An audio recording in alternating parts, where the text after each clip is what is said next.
Dear students, I am Dr. Rajiv Sapre. This is lecture number 7 for the Mathematics of Standard 9 Part 2, Chapter 2. I appeal all of you to subscribe my channel Maths Made Easy by Dr. Rajiv Sapre and take advantage of all these lectures.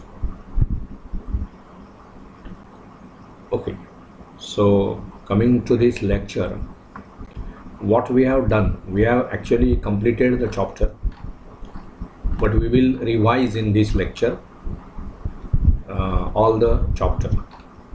See, the name of the chapter, as you know, is parallel lines. And what was the definition? काय होती व्याख्या parallel लाईन्सची? एका plain मधल्या ज्या lines एकमेकांना कधीही छेदत नाहीत त्यांना आपण समांतर रेषा म्हणतो.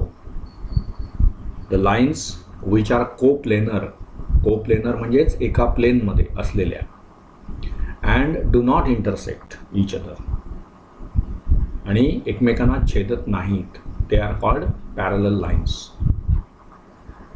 ओके, मग त्या दोन पॅरलल लाईन्स आणि ट्रान्सव्हर्सल म्हणजे सिच्युएशन ही अशी आहे. मी डायग्राम काढतो म्हणजे तुमच्या लक्षात येईल.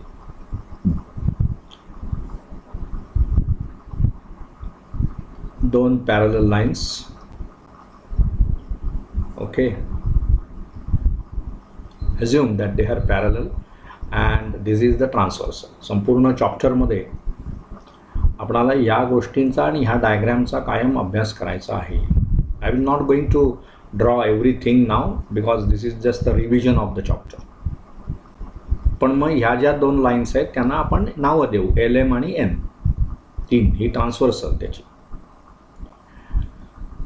ह्याच्यामुळे काय होतं, इथे अँगल्स तयार होतात. आपण त्यांना नावं देऊया ABCD. त्याच्यानंतर काय होईल XYZU. असे एकूण 8 अँगल्स आपण अभ्यासतो. पण ह्याच्यामध्ये काय होतं बघा, A आणि C हे अपोजिट अँगल्स आहेत, B आणि D हे अपोजिट अँगल्स आहेत, X आणि Z अपोजिट अँगल्स, U आणि Y अपोजिट अँगल्स. म्हणजे अपोजिट अँगल्सच्या 4 पेअर्स तयार होतात. त्याच्यानंतर मग करस्पॉन्डिंग अँगल्स म्हणजे A आणि X हे करस्पॉन्डिंग अँगल. माझ्या पेनाकडे लक्ष द्या, पॉइंटरकडे त्या लक्ष द्या. A आणि X करस्पॉन्डिंग अँगल्स, D आणि U करस्पॉन्डिंग अँगल्स, C आणि Z करस्पॉन्डिंग, B आणि Y हे करस्पॉन्डिंग. करस्पॉन्डिंग अँगल्सच्या 4 पेअर्स तयार होतात. त्याच्यानंतर हे जे अँगल्स आहेत B आणि X हे इंटिरियर अँगल्स, ते आत आहेत ना, लाईनच्या मध्ये आहेत, आत आहेत B आणि X. तसंच C आणि U हे इंटिरियर अँगल्स आहेत. आणि मग अल्टरनेट अँगल्स त्याच्यात सुद्धा 2 भाग आहेत, इनसाइड द 2 लाईन्स. म्हणजे मग ते C आणि X ही एक पेअर, B आणि U ही दुसरी पेअर, आणि एक्सटर्नल अल्टरनेट अँगल्स म्हणजेच D आणि Y ही एक पेअर, A आणि Z ही दुसरी पेअर. असे विविध प्रकारचे अँगल्स आपण हे 8वीतच शिकलेला होता तुम्ही, परंतु पुन्हा एकदा ते आपण रिवाईज केलं. त्याच्यानंतर प्रॉपर्टीज, त्याच्यामध्ये काही थिअरम्स आपण शिकलो. आणि मुद्दा म्हणजे थिअरम्स सिद्ध करण्याच्या 2-3 वेगवेगळ्या टेक्निक्स आपण शिकलो. Direct proof, indirect proof, proofs with cases, considering different cases, and elimination technique we can say. All these things we have studied in this particular chapter. So what is interior angle theorem, right? So the theorems that we studied were interior, INT just I write, angle theorem. This was the first result. काय prove केलं आपण याच्यामध्ये की if 2 parallel lines are intersected by the transversal, the interior angles on either side of the transversal are supplementary. Either side. आता इथे interior angles कोणते आहेत? B, X, C, U. पण एका साईडचे कोणते आहेत? B आणि X. मग ह्यांचं हे दोन अँगल्स हे सप्लिमेंटरी असतात, म्हणजेच काय, त्यांच्या मापांची बेरीज, the sum of measures of these angles is 180. तसंच सी आणि यू यांच्या मापांची बेरीज पण 180. हा पहिला रिझल्ट, इंटिरियर अँगल थिअरम. मग तसाच आपण दुसरा थिअरम पण केला की करस्पॉन्डिंग अँगल आणि अल्टरनेट अँगल थिअरम्स. बघा, दुसरा थिअरम होता करस्पॉन्डिंग अँगल्स थिअरम.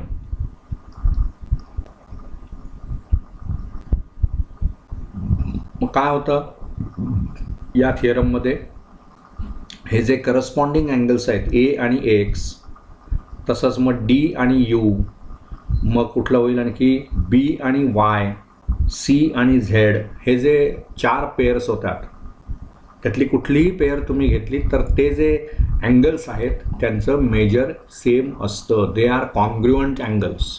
कुठले? Corresponding angles are congruent. That means measure angle A आणि मेजर अँगल एक्स इक्वल आहे. तसंच मेजर अँगल डी आणि measure angle U they are equal, so they are congruent. तसंच C आणि Z, B आणि Y, ह्या 4 pairs तयार होतात. They are all congruent. त्याच्यानंतर होतं अल्टरनेट अँगल थिअरम. काय होता अल्टरनेट अँगल थिअरम? तोही तसाच आहे. So this was the third result that we studied, alternate angle theorem. Alternate angles theorem काय सांगतो? अल्टरनेट अँगल थिअरम की अल्टरनेट अँगलच्या पेअर्स ह्या एकरूप असतात. आता इथे अल्टरनेट अँगल कोणते आहेत बघा, सी आणि एक्स. ओके, सी आणि एक्स, तसंच बी आणि यू. आणि एक्सटर्नल अल्टरनेट अँगल्स कोणते? डी आणि वाय, ए आणि झेड. तर ह्या ज्या पेअर्स आहेत दे आर कॉन्ग्रुएंट. म्हणजेच हा जो अँगल सी आहे तो आणि अँगल एक्स हे कॉन्ग्रुएंट आहेत, म्हणजेच त्यांचं माप समान आहे. असे हे 3 मेन रिझल्ट्स आपण केले. ओके, त्याच्यानंतर आपण पुढे आलो, काही एक्झरसाइजमधले प्रॉब्लेम सोडवले आणि मग या ज्या सर्व प्रॉपर्टीज आपण पॅरलल लाईन्सच्या शिकलो त्याचा आपण युसेज केला. तर त्याच्यामध्ये काय, पहिला महत्त्वाचा रिझल्ट आपण काय केला की sum of measures of all the angles of the triangle is 180 degrees. हा एक अतिशय महत्त्वाचा रिझल्ट आहे जो आपणाला माहिती होता, परंतु आता आपण त्याची सिद्धता लिहिली. काय थिअरम आहे आपला? The sum of measures of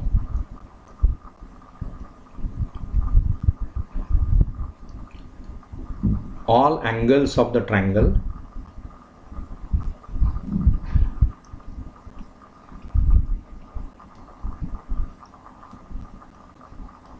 is 180 degrees. त्रिकोणाच्या 3 कोणांच्या मापांची बेरीज 180 अंश असते. हा रिझल्ट आपण प्रूव्ह केला. आणि मग वेगवेगळ्या टेस्ट्स आपण घेतल्या, टेस्ट्स फॉर पॅरलल लाईन्स. मग त्याच्यामध्ये म्हणजे 5वा जो रिझल्ट म्हणता येईल आपणाला, टेस्ट्स ऑफ पॅरलल लाईन्स. त्याच्यामध्ये पहिली टेस्ट काय, तर म्हणजे त्याला आपण म्हटलं इंटिरियर अँगल टेस्ट. बघा, ह्या 3 टेस्ट, त्या स्टेटमेंट्स मी लिहिण्याची काही गरज नाही, त्या तिथे आहेत आणि त्या थिअरमच्या वेळी मी त्या सर्व नीट लिहिलेल्या आहेत. Interior angle test. पण ही काय आहे इंटिरियर अँगल टेस्ट? तर त्याच्यामध्ये आपण असं म्हटलं, if the interior angles formed by transversal of 2 distinct lines are supplementary. म्हणजे आपण समजा ही अशी एक लाईन काढली आणि ही अशी लाईन काढली समजा, आणि ही त्याची ट्रान्सव्हर्सल आहे, तर हे सर्व अँगल्स तयार होणारच ना, ए बी सी डी. त्या ह्या सर्व अँगल्सच्या अस्तित्वासाठी त्या लाईन्स पॅरलल असण्याची काही गरज नाही आहे. 2 डिस्टिंक्ट लाईन्स आणि ट्रान्सव्हर्सल म्हटल्यानंतर interior angles, supplementary angles, corresponding angles, opposite angles हे सर्व येणारच. परंतु आता आपण काय सांगतो आहोत, टेस्ट्स. 2 लाईन्स पॅरलल असतील आणि त्यांची ती ट्रान्सव्हर्सल असं असेल तर काय काय असतं, ते आपण interior angle theorem, corresponding angle theorem आणि अल्टरनेट अँगल्स थिअरममध्ये किंवा sum of measures of all the angles of the triangle is 180 एवढ्या सर्व गोष्टी प्रूव्ह केल्या आपण. पण तिथे आपण त्या दोन लाईन्स पॅरलल आहेत या गोष्टीचा वापर करायचो आणि ट्रान्सव्हर्सल. आता तसं नाही. We do not know whether lines are parallel. आपल्याला माहीत नाही लाईन्स पॅरलल आहेत की नाहीत. मग त्याची टेस्ट आपल्याला शोधायची. खरंच लाईन्स पॅरलल आहेत का, तर त्या कधी असतील, तर पहिला आहे तो इंटिरियर अँगल टेस्ट. त्यांनी काय म्हटलं आहे, if the interior angles formed by transversal of two distinct lines are supplementary. जर इंटरनल अँगल्स सप्लिमेंटरी असतील then the two lines are parallel. केवढा महत्त्वाचा रिझल्ट आहे बघा. लाईन्स पॅरलल असण्याच्या ह्या टेस्ट्स आहेत. त्याच्यानंतर पुढचा रिझल्ट होता तो अल्टरनेट अँगल आणि करस्पॉन्डिंग अँगल टेस्ट. बघा इथे 6वा रिझल्ट अल्टरनेट अँगल टेस्ट आणि 7वा रिझल्ट करस्पॉन्डिंग अँगल टेस्ट. हे सर्व 7ही रिझल्ट्स आपण प्रूव्ह केलेले आहेत. Corresponding interior angles, right, that is not only one. Alternate angles, corresponding angles test. What is this test? Alternate angle test काय की if the pair of alternate angles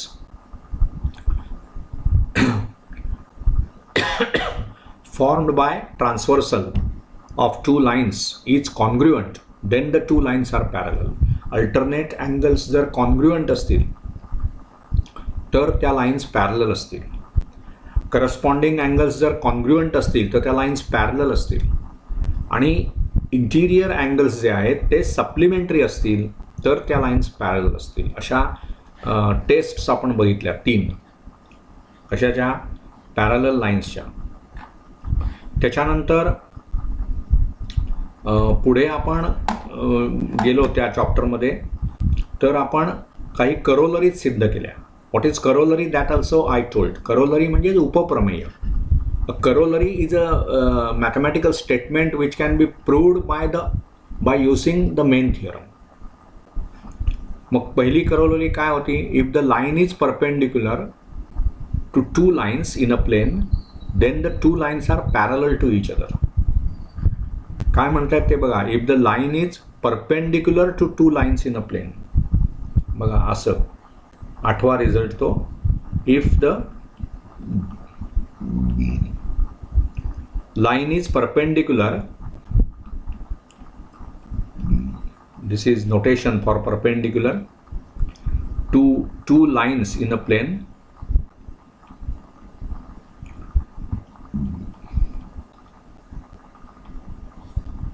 two lines in a plane, then the two lines are parallel to each other. Then the two lines are parallel to each other.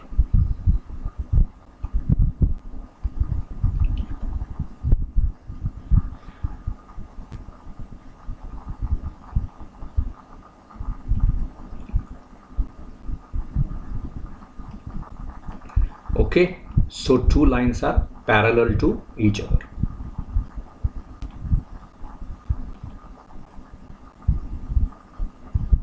So these are the results, and another one corollary was there, which this is 9th result we can say, की त्याने त्यावेळी असं आपण म्हटलं की if two lines in a plane are parallel to third line in the plane, right, then those two lines are parallel to each other. काय result आहे, आणि हा तुम्हाला प्रूव्ह करायला मी सांगितलेला आहे. Very simple. If two lines in a plane, two lines in a plane are parallel to third line in the plane,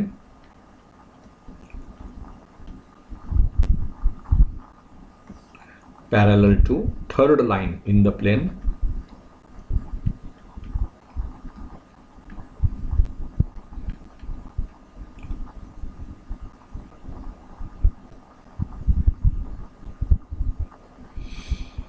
then those two lines are parallel to each other. then those two lines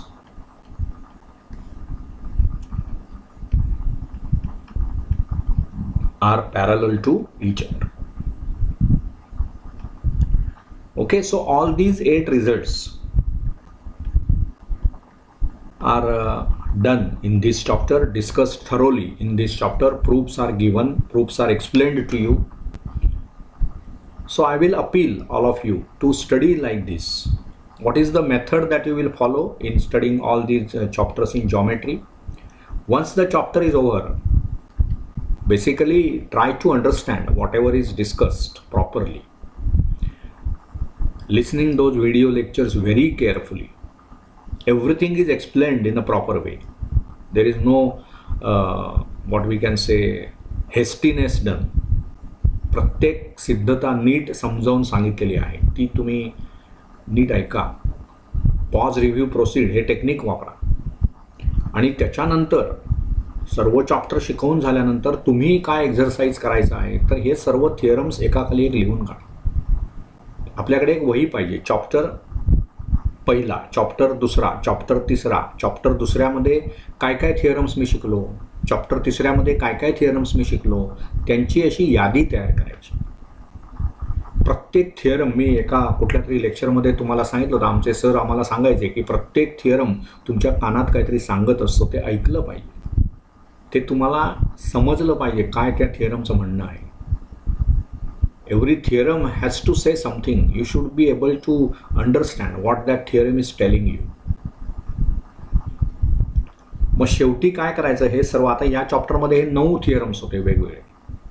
मग तुम्ही थिअरमची statement तुमच्या पाठ पाहिजेत सर्व, कारण ह्या सर्व गोष्टी पुढच्या डेव्हलपमेंटसाठी, पुढचं जे काही थिअरी तुम्ही डेव्हलप करणार, not only in geometry, everywhere, whatever is already done by you is to be used. त्यामुळे हे सर्व थिअरम्सच्या स्टेटमेंट्स तुमच्या पाठ पाहिजेत आणि तुम्हाला व्हिज्युअलाइज करता आल्या पाहिजेत. याची प्रूफ काय आहे, म्हणजे इंटिरियर अँगल थिअरम, त्याची काय पद्धत मी वापरली, त्याच्यामध्ये मी इलिमिनेशन टेक्निक वापरलं होतं. करस्पॉन्डिंग अँगल आणि अल्टरनेट अँगल्समध्ये आपण कॉन्ट्राडिक्टरी मेथड यूज केली होती. Sum of measures of all angles is all angles of the triangle is 180 degrees. बरोबर ना. मग ह्याच्यामध्ये आपण पॅरलल लाईन्स आणि अल्टरनेट अँगल्स वगैरे टेक्निक वापरली होती. इंटिरियर अँगल टेस्ट, त्याच्यामध्ये सुद्धा आपण कॉन्ट्ररी मेथड यूज केली होती. अशा सर्व प्रत्येक थिअरमच्या बाबतीतल्या मेथड्स आपल्याला आठवल्या पाहिजेत आणि तो थिअरम असा डोळ्यासमोर दिसला पाहिजे.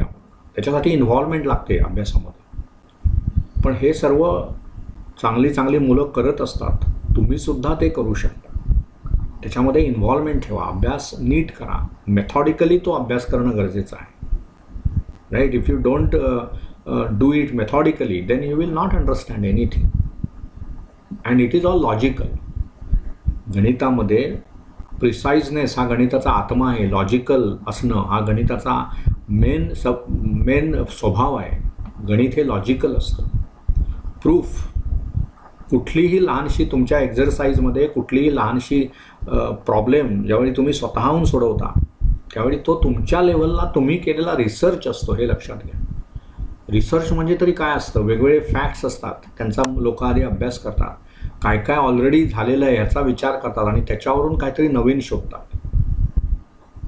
बरोबर ना. सो तसंच तुम्ही जर केलं, नवीन प्रॉब्लेम एखादा सोडवलात या एक्झरसाइजमधला, हे पुढे सर्व एक्झरसाइज तुमच्या पुस्तकामध्ये छान दिले, ते सर्व exercises etcetera are given. Okay. So त्याच्यामध्ये बघा हा प्रॉब्लेम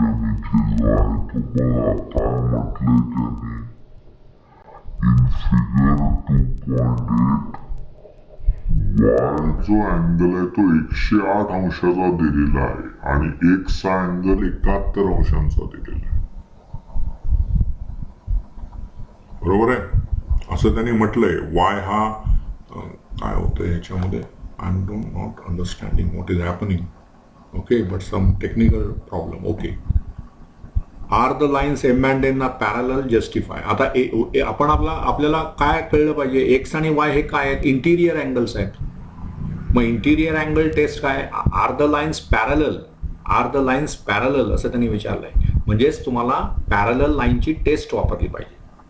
मग पॅरलल लाईनची टेस्ट तुम्हाला काय सांगते की इंटिरियर अँगल्स हे जर सप्लिमेंटरी असतील तर त्या लाईन्स पॅरलल असतात. मग ही स्टेटमेंट मला चांगली पाठ पाहिजे, तयार पाहिजे ती. मग 108 आणि 71 यांचं ॲडिशन किती येतं? 179 येतं. पण सप्लिमेंटरी म्हणजे 180 पाहिजे, तसं ते येत नाही, म्हणजे ह्या लाईन्स पॅरलल नाहीत. ओके, आता इथे बघा दुसरा प्रॉब्लेम.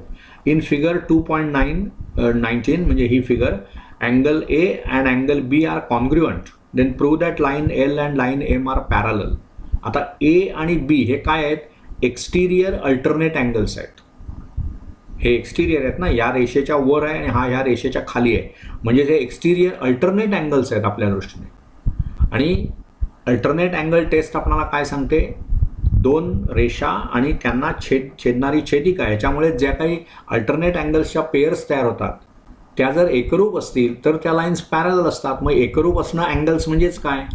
त्यांची मापं समान असणं. मग अँगल ए आणि अँगल बी यांचे मेजर्स इक्वल आहेत, म्हणजेच ते कॉन्ग्रुएंट आहेत. म्हणून आपण म्हणणार की या लाईन्स पॅरलल आहेत. कळलं ना? म्हणजे असे प्रॉब्लेम्स तुम्हाला सोडवायला काहीच हरकत नाही, हे सर्व फार सोपं असतं. आता इथे बघा, if the traversal intersects two parallel lines, दोन parallel lines, then the sum of interior angles on the same side of transversal. आता sum of interior angles, interior angle theorem काय आहे? सम ऑफ इंटिरियर अँगल्स हे 180 degrees असतं. Interior angles हे supplementary असतात. त्याच्यामुळे तुम्हाला इथे सी ऑप्शन आहे. The number of angles formed by the transversal of two lines is. किती अँगल्स तयार होतात बघा इथे. हे डायग्राम जे डोळ्यासमोर आणले आपण, व्हिज्युअलायझेशन हे मॅथमॅटिक्समध्ये महत्त्वाचं आहे. आपल्याला दिसलं पाहिजे डोळ्यासमोर. प्रत्येक वेळी आपल्याला पेन आणि कागद आणि ते पेन्सिल आणि ते डायग्राम्स काढण्याची काही गरज नाही. दोन पॅरलल लाईन्स आपल्याला दिसल्या पाहिजे ट्रान्सव्हर्सल. आणि किती पेअर्स तयार होतात? तर विरुद्ध कोन त्या दोन पेअर्स. त्याच्यानंतर अल्टरनेट अँगल्सच्या दोन पेअर्स, अल्टरनेट अँगलच्या 4 पेअर्स होतात, बरोबर ना? मग बघा ते किती होणार? 4 अल्टरनेट अँगल्स म्हणजे हे इथले असे 2 पेअर्स होणार इंटिरियर अँगल्सच्या, 4 पेअर्स होणार करस्पॉन्डिंग अँगल्सच्या, म्हणजेच तुमच्या किती होणार pairs? The number of angles found by the transversal of the line. म्हणजे ते हे 4 ते 4 8 आणि असे किती होतात ते एकदा मोजा. बघा, इंटिरियर अँगल्सच्या 2 पेअर्स, करस्पॉन्डिंग अँगल्सच्या 4 म्हणजे 6 झाल्या. त्याच्यानंतर तुमचे हे जे अल्टरनेट अँगल्स आहेत त्याच्या पेअर्स म्हणजे 10 झाल्या, बरोबर ना?